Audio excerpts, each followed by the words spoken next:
Hi, my name is Steve Philpott, CIO for Western Digital. I think there's actually three large benefits that come with an object storage platform like this.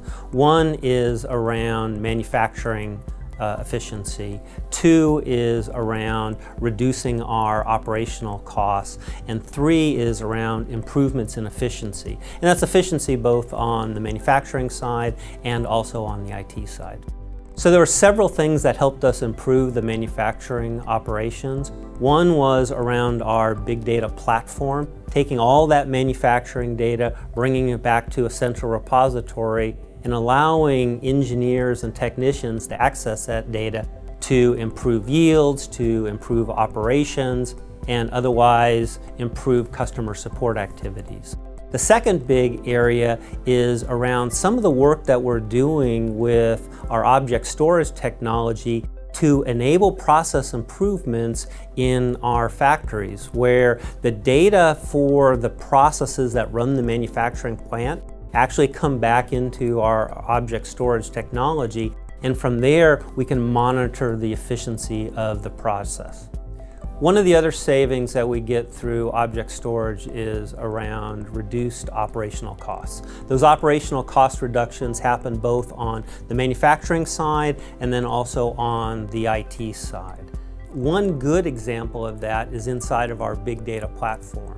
So our big data platform takes data from all of our manufacturing sites, brings it into our object storage platform, and from there into our Hadoop platform.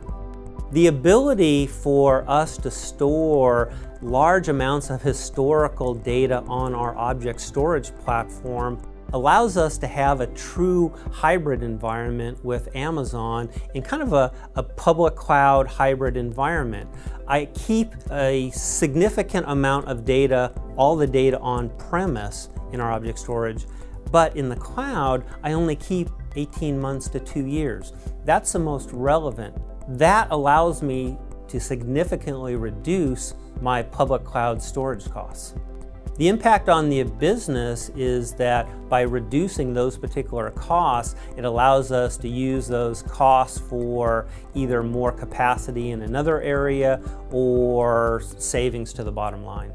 So with the massive amount of data that's being generated in our connected world, Internet of Things, machine learning, artificial intelligence, it's generating a massive amount of data, and object storage is the enabling platform for these applications. Because of that, right now is the time for every CIO to take a look at how object storage fits into their enterprise.